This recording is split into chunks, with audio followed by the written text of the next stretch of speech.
Hi everyone and welcome to chapter 2 of God of Small Things. Um, Chapter 2 is titled Papachi's Moth. Okay, and we have already discussed and I've told you who Papachi is, right? Papachi is Ammu's father, all right, and Rahel's grandfather. So the title is Papachi's Moth, okay, and what and who, why this is titled so will become clear to you soon. But the chapter begins by saying that it was a sky blue day in December 1969. All right.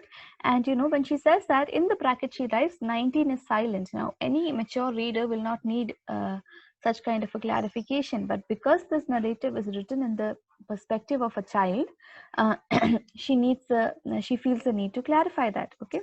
And it begins with the family that is. Ammu, Rahel, Esther, Baby Kochama, and Chaco are traveling in their sky blue Plymouth car to Cochin. Okay, and she begins by telling us about the Plymouth. She's describing it as how it was sky blue in color and it had tail fins. Okay, and the Plymouth used to belong to Papachi. Okay, it was actually Papachi's, and now that he is dead, he is no more. It belongs to Mamachi. All right. And why were they going to Cochin? They were going to watch the Sound of Music. Are you familiar with that film? I hope you are. If you've not, please go and watch it. It's one of the, I think it's the first color film, okay, and it's a musical. There are many songs. You must have heard some of the songs that are there in that film. All right, and they are going to watch the Sound of Music, and this they are doing it for the third time. They're watching that film for the third time, okay, and because they're watching it for the third time, Rahel and Esther knew all the songs. All right, and they were going to stay at Hotel Sea Queen in Cochin. Okay, so they are traveling from Kottayam to Cochin, and bookings had already been made. All right, and early next morning, that is today, that they are going to watch the Sound of Music.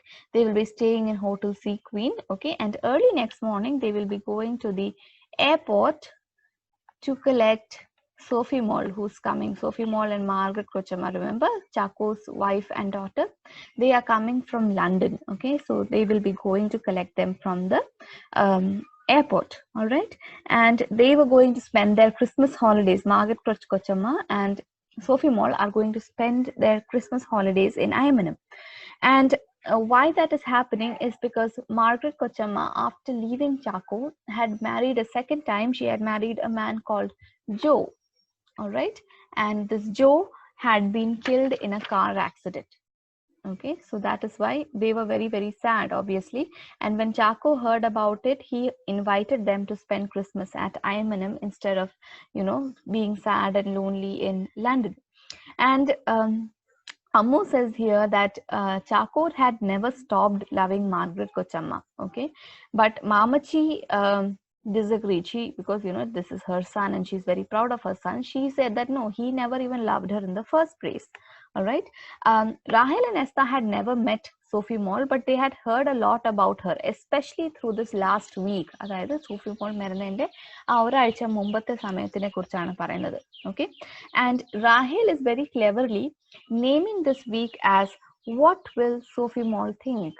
Okay, that is the name that she's giving to that week. എന്താ നമ്മുടെ വീടുകളിലും അങ്ങനെ അല്ലേ, ഒരു എവിടുന്നേലും ഒരു guest വരുന്നുണ്ട് എന്നുള്ളതുണ്ടെങ്കിൽ the preparation for that guest will involve how the people are supposed to behave. And if you do anything at that very moment, the elders of the family will say that if you do this in front of Sophie Moll, what will she think about us, right?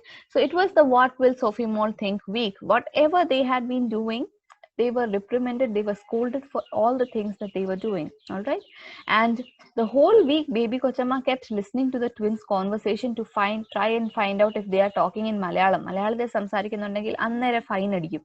Okay, and it was deducted from their pocket money. And she used to even make them write impositions that I will not always speak in English, I will always speak in English എന്നുള്ളത് എഴുതിക്കുമായിരുന്നു. Okay, and 100 times each if they were caught speaking in English. And She also made them sing, learn how to sing an English song, okay? And she wanted to work on their pronunciation. And look at how she's using the word, Rahel is describing the word here. It's called pronunciation.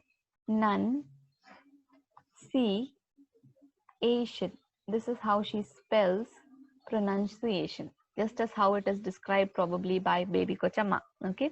And Esther's full name was Estepan Yako. Rahel's was Rahel. Okay. And for the time being, they had no surname because Ammu was considering to come back to her maiden name. She was married to their Baba, but she had taken his name after marriage, but she was considering changing her name back. And that is why the twins did not have any surnames. All right. But, you know, even when she comes back to her maiden name, it is a choice between her husband's name and her father's name. So then what they are wearing, okay, their clothes and all are described. They are wearing their best clothes, okay?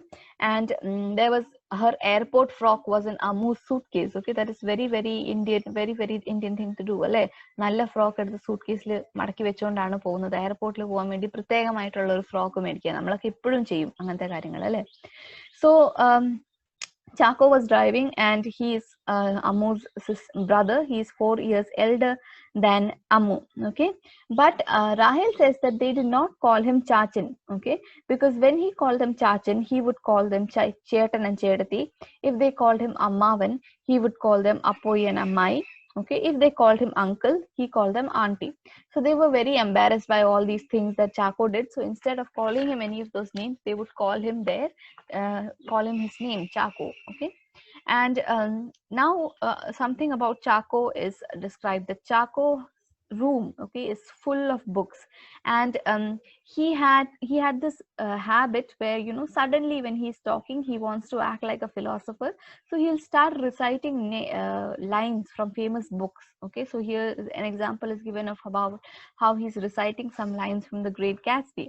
Okay, and everyone is so used to him reciting these lines that now no one even bothers to, you know, think about what he's saying. And Chaco was a Rhodes scholar. That means he has a scholarship, and he was a Rhodes scholar at Oxford. Okay, so he has a very good education, and he had studied there.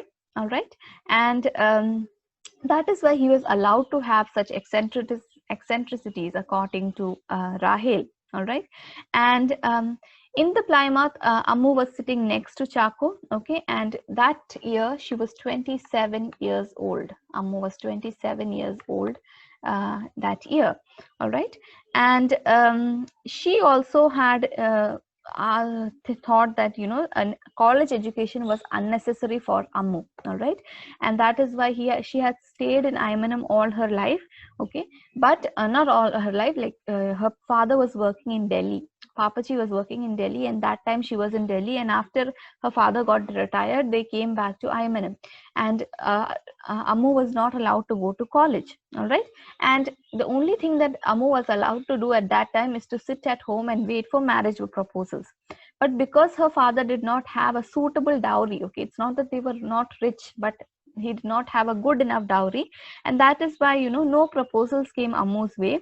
And 2 years went by, and when her 18th birthday came, all right, she grew desperate. She wanted to get out of this place. All day, all year, she kept dreaming of, you know, going away from Imanam. She did not like Imanam.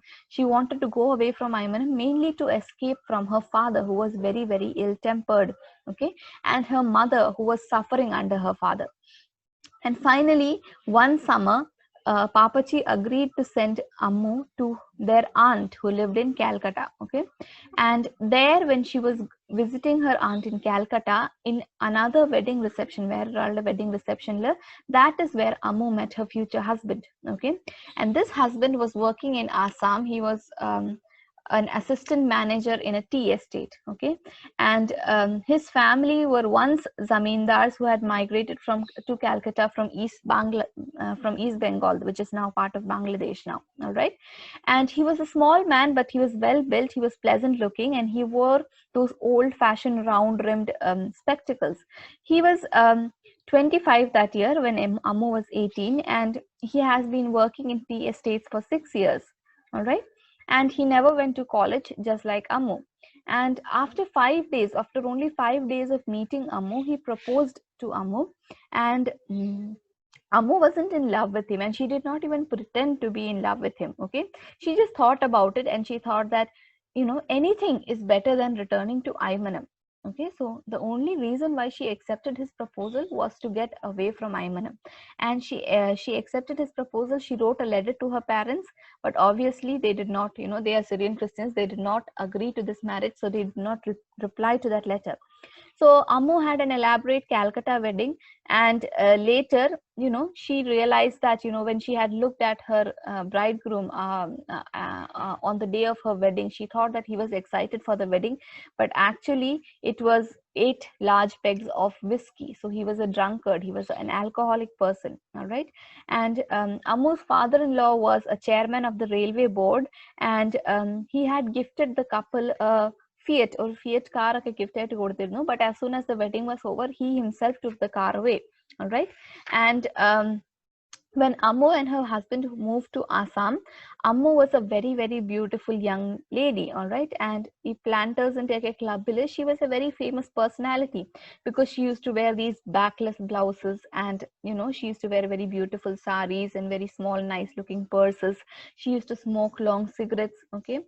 And her husband was not only an alcoholic, but also, all that tragic charm of being an alcoholic was there. That means he used to have jealousy, and he used to samshayamairunnu Ammune, and he used to hit her also. All right, there were things about him that Ammu never understood. All right. And he used to lie a lot. Okay, ഒരു കാര്യമില്ലാതെ ചുമ്മാ നുണകൾ പറയുമായിരുന്നു എന്നാണ് പറയുന്നത്. Okay. And then that journey where the twins are born. Okay, about how Ammu was 8 months pregnant when war broke out with China. China-ആയിട്ട് യുദ്ധം 8-ാം മാസത്തിലാണ് വന്നത്, and it was the October of 1962, and all the planters' wives and children were being evacuated from Assam. കാരണം ചൈനയായിട്ടുള്ള യുദ്ധം ആയതുകൊണ്ട് ഈ ആസാം സൈഡിലോട്ടൊക്കെ ആയിരിക്കും പ്രശ്നങ്ങൾ വരുന്നത്. അതുകൊണ്ട് ബാക്കിയുള്ള വൈഫ്സും ചിൽഡ്രനെയൊക്കെ അവിടെ നിന്ന് റിമൂവ് ചെയ്തു. But Ammu could not leave because she was so pregnant. Okay, she was too pregnant to travel. And in November, after that bus ride, the twins were born. All right. And in a hospital when they were born. Okay. And what happened is that when they were born, Ammu noticed how, ജനിക്കുന്ന ഉടനെ നോക്കി ഇവർക്ക് deformities ഒന്നും ഇല്ലല്ലോ, 10 വിരലും എന്താ വായും മൂക്കും കണ്ണും ഒക്കെ എല്ലാം ഓക്കെ ആണല്ലോ എന്ന് നോക്കി. But what she did not notice, Rahel says, is that they had a single Siamese soul. Okay, what she did not notice is that her children were very, very close together in the sense that they had a single soul. Okay. And she was very happy to have them, but even at the moment when they were born, their father was drunk in a house and sleeping on a hospital bench. Okay. And by the time the twins were 2 years old, a drinking problem വളരെ aggravate ആയിരുന്നു. Okay. And he used to just lay in bed and not do any work. Okay. Eventually what happened is that his English manager, Mr. Holick എന്ന് പറയുന്ന ഒരു British manager ആയിരുന്നു അവിടെ ഉണ്ടായിരുന്നത്. അയാളെ വിളിച്ചു സീരിയസ് ചാറ്റിന് വേണ്ടി. കാരണം എന്തായി, പണിക്കൊന്നും പോകുന്നില്ല, പോകുന്ന ദിവസം എല്ലാം കള്ളു കുടിച്ചിട്ടാണ് പോകുന്നത്. Okay. And Ammu was very scared. Ammu was very sure that he is going to lose his job. Okay. But she was surprised when he returned, and he was not devastated. വലിയ പ്രശ്നമൊന്നും ഇല്ലാതെയാണ് അയാൾ വന്നത്. Okay. അപ്പോൾ mister holic ഒരു proposal പറഞ്ഞു, ഒരു കാര്യം പറഞ്ഞു എന്ന് പറഞ്ഞു. അത് അമ്മുവിനോട് ഡിസ്കസ് ചെയ്യാനാണ് വന്നത്. He began a little diffidently, അതായത് ഒന്നും സ്ഥിരീകരിച്ചുകൊണ്ടല്ല പറഞ്ഞത്. And he said that ഇപ്പം നമുക്കിത് കേൾക്കുമ്പോൾ ബുദ്ധിമുട്ട് തോന്നുമെങ്കിലും long റണ്ണിൽ this is the best option. It was good for all of them, and he was considering his children's education എന്ന് ഇതെല്ലാം പറഞ്ഞിട്ടാണ് ഈ കാര്യം പറഞ്ഞത്. Okay. Mr. Holick had been frank with his young assistant. He informed him of the complaints, ബാക്കിയുള്ള tea വർക്കേഴ്സിനും ലേബറേഴ്സിൽ നിന്നുള്ള കംപ്ലൈൻസിനെ എല്ലാം കുറിച്ച് ബാബായോട് പറഞ്ഞു. And he said, I have no option but to ask your resignation. Okay. അത് കേട്ട് കഴിഞ്ഞപ്പോഴത്തേക്കും ഇയാൾ കരയും എന്ന് തോന്നി കഴിഞ്ഞപ്പോഴത്തേക്കും പറഞ്ഞു, അല്ലെങ്കിൽ വേറെ ഒരു ഓപ്ഷനും ഉണ്ട്. Okay. Perhaps we can work something out. Positive ആയിട്ട് ചിന്തിക്കുക. And he says, you are a very lucky man, wonderful family, beautiful children, and such an attractive wife. All right. An extremely attractive wife. All right. അവൾ പറഞ്ഞപ്പോഴത്തേക്കും ബാബായ്ക്ക് confusion ആയി. He looked at Mr. Holick. all right, and he proposed that Baba should go